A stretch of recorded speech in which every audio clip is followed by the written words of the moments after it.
भाइयों बहनों नमस्कार। All India anganwadi news channel में आपका स्वागत है। चैनल से जुड़ने के लिए नीचे दिख रहे रेड कलर के सब्सक्राइब बटन पर आपको सबसे पहले क्लिक करना है। फिर साइड में एक नोटिफिकेशन बेल यानी घंटी बन के आएगी, उस पर जब आप दबाएंगे तो 3 घंटी आपको दिखेंगी, जिनमें सबसे ऊपर आल वाली घंटी आप लोगों को दबा लेनी है। आंगनबाड़ी सेविका सहायिका मिनी बहनों, आज शाम की सच्ची खबरों में आप सभी का स्वागत है। बहनों, प्रोत्साहन राशि से जुड़ा हुआ एक फिर से नया सरकारी आदेश उत्तर प्रदेश में निदेशालय से जारी होकर के 10 मई को आया है। तो बहनों, कल के इस सरकारी आदेश में क्या छपा है, आइए इस पर हम लोग बात कर लेते हैं।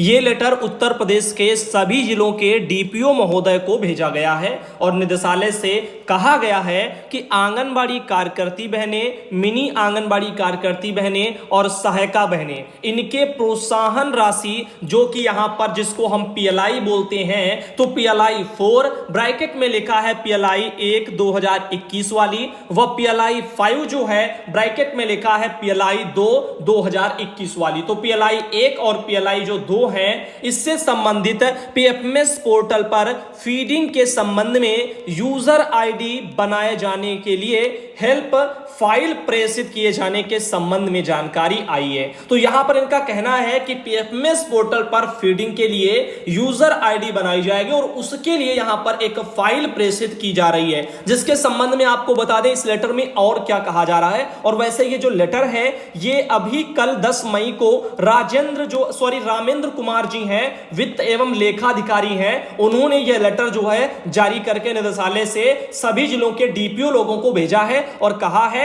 कि उपयुक्त विषय शासनादेश संख्या दी गई है दिनांक 14/9/2021 वाली, जिसके द्वारा निर्धारित मापदंडों को पूरा करने वाली जो आंगनबाड़ी जो मिनी जो सहायिका बहनें हैं, इनको प्रोत्साहन राशि दिए जाने का निर्णय लिया गया है और जिसके क्रम में पीएफएमएस पोर्टल पर आपके द्वारा पीएलआई 4 और जो 5 है उसकी फीडिंग की जा रही है।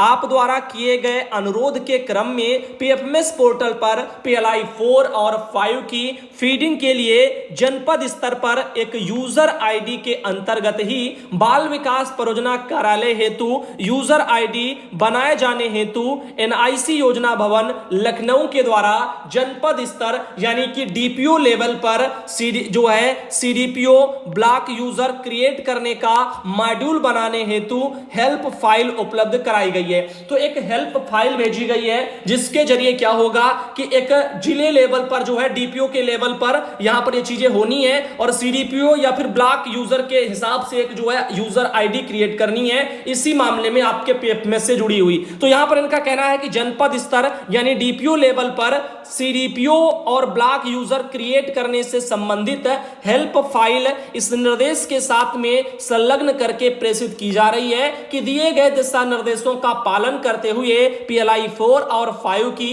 समय अंतर्गत फीडिंग की कार्रवाई करने का कष्ट करें, जिससे मानदेय के साथ प्रोत्साहन राशि का भुगतान भी किया जा सके। तो निदेशालय से रामेंद्र कुमार वित्त एवं लेखाधिकारी महोदय ने कल 10 मई को एक लेटर अपने जो है निदेशालय से जारी करके सभी जिलों के डीपीओ यानी जिला कार्यक्रम अधिकारियों को भेजा है और कहा है कि जनपद स्तर पर जो है एक यहां पर सीडीपीओ या फिर ब्लॉक यूजर एक आईडी टाइप की क्रिएट करनी है। तो वहां ब्लॉक स्तर पर तो उसमें क्या होगा, ये पीएफएमएस से जुड़ा हुआ मैटर है, आपकी पीएलआई जो भी होंगी वो इसी पर सब फीड की जाएंगी। अब इस बारे में हमारे पास वो इनकी जो मदद के लिए एक जो फाइल भी आई है यहां पर, वैसे ये फाइल आप सबके काम की नहीं है और ना ही आप इसमें कुछ समझ पाएंगे, इसीलिए मैंने नहीं दिखाया है और यहां पर ये हमारे पास फाइल आई है। फिलहाल के लिए हेल्पलाइन जो है फाइल बताई जा रही, हेल्प फाइल जिसको हम बोलते हैं, तो ये हेल्प फाइल है सीडीपीओ डीपीओ लोगों के लिए अपना एक वहां पर यूजर आईडी टाइप का बनाने के लिए। अब फिलहाल के लिए शशिकरण बहन आती है अयोध्या जिले से, उन्होंने ये जानकारी भेजी थी, आप सबके जो काम की थी वो सरकारी आदेश और रही जानकारी आपको बहनों दिखाई,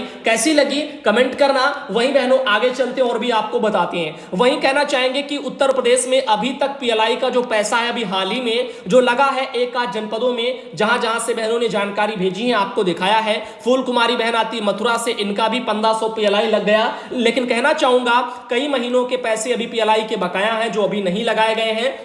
क्योंकि अक्टूबर, नवंबर, दिसंबर, जनवरी, फरवरी, मार्च, अप्रैल इतने महीनों का जो पीएलआई है आपने देखा था निदेशालय वाले आदेश के मुताबिक उसकी जो फीडिंग है वो जनपदों में 0-0 प्रदर्शित की गई थी तमाम में, इसलिए वो पैसे काफी जगह नहीं गए हैं। तो इसलिए आपको बताना चाहेंगे कि थोड़ा धैर्य रखिएगा और निदेशालय में जो भी अधिकारी हैं वो थोड़ा और कार्रवाइयां करें इस मामले में, ताकि और इन चीजों को गंभीरता से लिया जाए और जल्द से जल्द यहां पर काम हो और बहनों का पीएलआई के साथ साथ इनका मानदेय भी भेजा जाए। जो केंद्र सरकार 4500 रुपया देती है उसको भेजा जाए और जो राज्य सरकार 1000 रुपया देती है उसको भी भेजा जाए। वहीं पर बहनों अगली अगर हम खबर की बात करें तो निदेशालय जो है आप लोगों का उत्तराखंड, वहां से एक ये लेटर जारी हुआ है और ये 9 मई को बहनों परसों लेटर उत्तराखंड में निदेशालय से निकला है और पूरे उत्तराखंड में सभी जिला कार्यक्रम अधिकारियों को यह लेटर भेजा गया है जिसमें कहा गया है कि अनुपूरक पोषाहार के अंतर्गत वित्तीय वर्ष जो चल रहा था 2021-22 वाला पहला,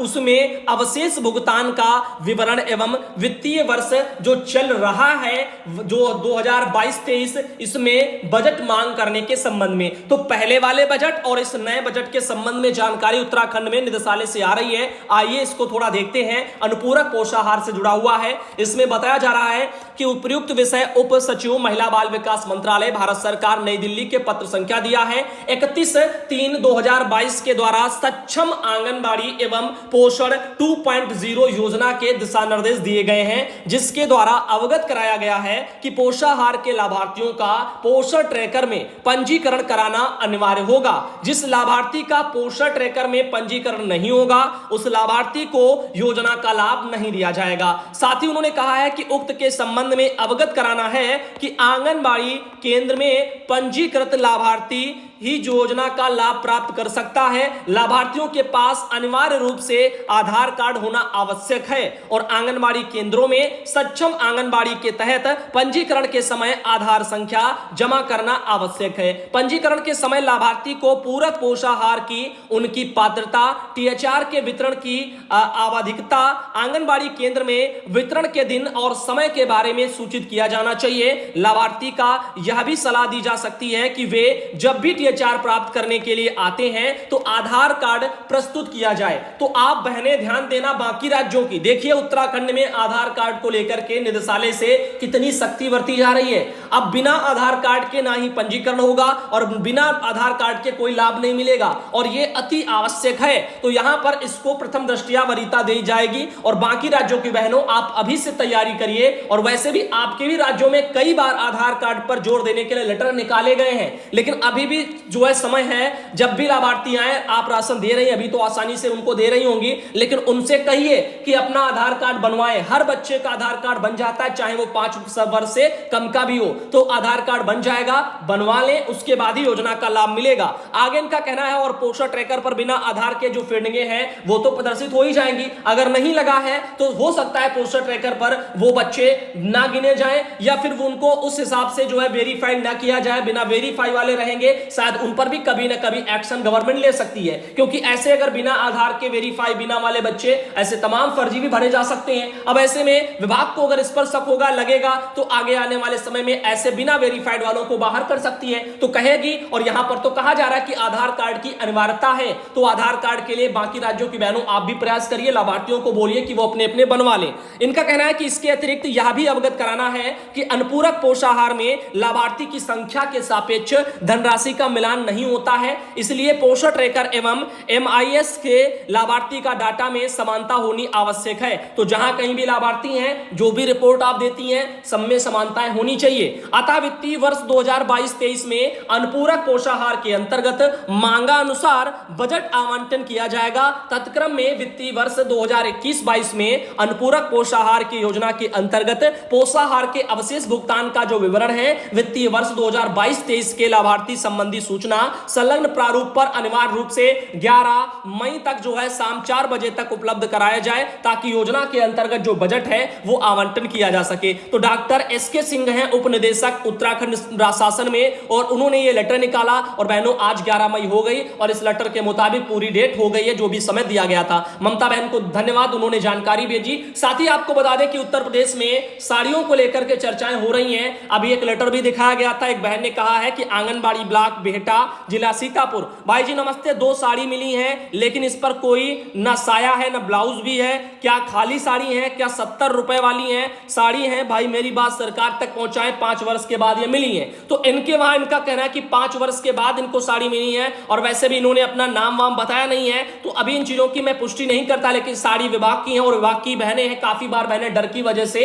अपने नाम नहीं बताती हैं। तो आगे आप लोग ये जो है डिसाइड कर लिया करें, अगर आपको प्रसारण करवाना है तो पूरा पक्का जो है नाम के साथ में भी आए, डरने की कोई जरूरत नहीं है। अब इनका यहां पर कहना है कि ये अच्छी क्वालिटी की भी नहीं है और बस ना ही इनमें काफी चीजें हैं। तो फिलहाल के लिए आपके हाथ में आएंगी तो खुद ही इनकी गुणवत्ता का पता चल जाएगा। बाकी इस संबंध में निदेशालय से जारी आदेश गुणवत्ता को लेकर के मैं देखा चुका हूं। वहीं बहनों आपको बता दें, रंभा देवी बहन आती है देवरिया जिले से, वहां से उन्होंने एक फोटो भेजी है, और ये आती है वंदना सिंह आजमगढ़ से, वहां से उन्होंने फोटो भेजी है, और ये आती है सरला रानी जो बिजनौर से आती है, वहां से एक फोटो आई है। इनके अलावा शालिनी गौतम आती है अयोध्या जिले से, वहां से फोटो आई है। ये आती है कुसुम निषाद औरैया से, साथ ही एक ये बहन है गायत्री जो आजमगढ़ से। इनके अलावा ये है सरिता सिंह बाराबंकी से, साथ ही ये है शशिकरण जो अयोध्या से आती हैं, और ये है अनीता यादव रामपुर से आती हैं। ये है विमलेश तिवारी झांसी से आती हैं, और ये है रीता मौर्य अयोध्या से आती हैं। साथ ही ये है मंजू सिंह सुल्तानपुर से आती हैं, और ये है मीना देवी गोंडा से आती हैं। इनके अलावा ये सुमन देवी फतेहपुर से आती हैं। साथ ही ये सरोज सिंह जो गाजियाबाद से आती हैं, और इनके अलावा ये अमृता सिंह जो कासगंज से आती हैं। तो आज का जो वीडियो है वो हम इसको यहीं तक रखेंगे,